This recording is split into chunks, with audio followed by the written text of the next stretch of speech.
5 years, the president in power at the time, obviously, the president who will be elected after this election, 5 years from now, totals up the amount of money spent to buy assets and the amount of money recovered when the assets were sold, plus the profitability from the warrants. If there is a net loss to the taxpayers, he is then mandated to send to the Congress, this is 5 years from now, a proposal to have the financial industry pay for this by some combination of increased fees and taxes. It is true that Congress at the time will have the right either to alter it or reject it, but I will make this prediction. 5 years from now, the Congress told by the President that this costs $77 billion or $62 billion or whatever, and says, and the financial institutions that benefited from this should pay for it. No Congress is going to say, oh no, we'd rather have it come out of the taxpayers in general. Here's the way the deregulation worked. Subprime loans were made that shouldn't have been made. People were allowed to borrow money who shouldn't have been allowed to borrow that money. It was more than they could pay back. The theory was, well, house prices will keep going up. But you should not make loans that are only going to be valid in terms of an assumption about a constantly rising price. But it wasn't just that the bad loans were made. They were then packaged and sent through the system.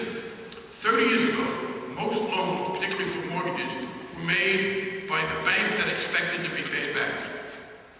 When you are lending someone money with the expectation that he or she will pay you back, you are careful. We now have the phenomenon known as securitization, whereby the lender takes the right to be paid back and packages it in a complex security and sells it. And it's a simple human truth that has been rediscovered. People are more careful with their own money than other people's. There have been problems. The federal government has been trying to encourage people who hold the mortgages to renegotiate them with the borrowers. But in this case, we will now be the owners of the mortgages.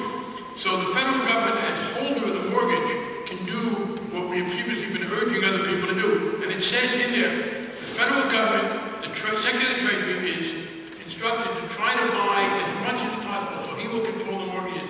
If you are able to pay a principal amount that's equal to about 87 or 90% of what the house is worth. I remember these are people who now have mortgages that are at 110, 120. If you can pay that, we will allow you to refinance it. What we want to do is regulate the activity. If you regulate an entity, then people will become a different entity to avoid regulation. The New York Federal Reserve is a wonderful institution, nonpartisan, objective. They will be the place to run it. And we will regulate the activity. It will be that nobody can have more than a certain amount of leverage, that all the credit default swaps have to be on exchange, that nobody can take certain kinds of risk. It would be a mistake to regulate any particular entity, and that's our goal. Yes, there were Republicans who got up and said, it will cause pain in the near term. We understand that. That is Ricardo, Michigan, Jeff Hensley from Texas. Very intellectually honest people.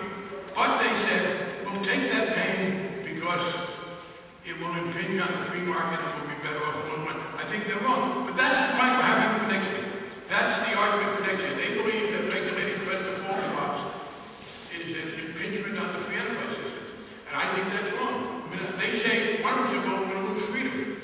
I think I lose freedom if people tell me what I can read and what I can say and who I can associate with. But I don't think I lose my freedom if the federal government buys some mortgages. I mean, I don't understand. That's not my definition of freedom. Now, it is the case that we are very clear that when the federal government buys shares in a company, other than Freddie Mac, which are unique situations, we will have